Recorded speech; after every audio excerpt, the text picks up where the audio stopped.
মানে কি মানে কি রান্না করব এরকম চিন্তা করি।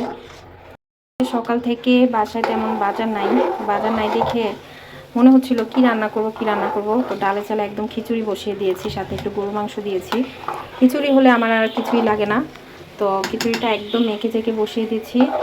আর সাথে আমি এই যে আলু সিদ্ধ করে নিচ্ছি, আলু ভর্তা।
তোমার কি লাভ, পয়সা বেশি মাল দেওয়া।